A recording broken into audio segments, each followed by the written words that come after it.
le spirituel qui prime toujours sur le matériel. On le sait, on le dit, mais le vit-on tout le temps? La paracha que nous allons lire cette semaine, Pinchas, nous rappelle que Hachem demande à Moshe Rabbeinu, à Moïse, notre maître, de régler le compte aux Midianites. Et la Torah nous dit Tseror et Midianim, ve'ikitem otam kitzorim em lachem.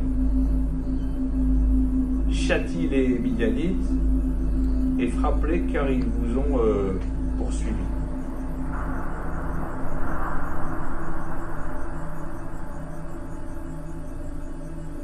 Alors le Midrash Rabbah rapporte l'enseignement suivant. On apprend de là déjà plusieurs choses.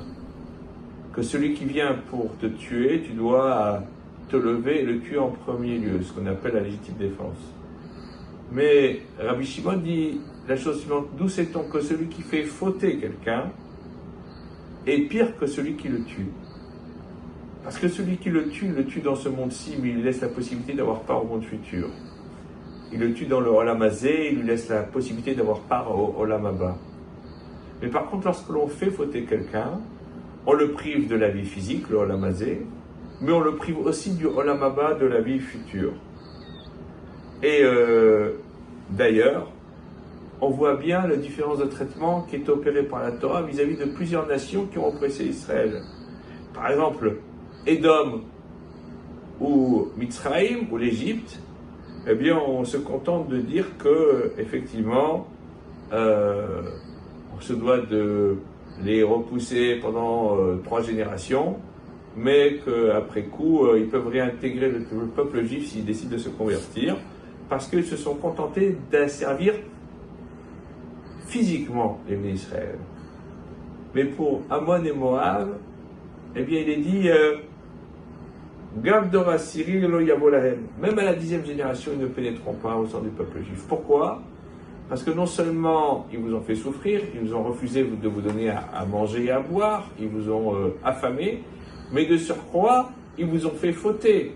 Ils vous ont livré leurs filles en pâture pour que vous puissiez vous adonner à l'idolâtrie, qui est une des fautes capitales de la Torah. Et donc on voit bien de là que celui qui a fait fauter est pire que celui qui tue. Et en cela, on se rend bien compte que eh bien, le spirituel a toujours la primauté sur le matériel. Et en cela, eh bien, cette paracha nous montre bien quels sont les dégâts spirituels qui peuvent être occasionnés. Et faire perdre tout à une personne, le monde-ci et le monde futur.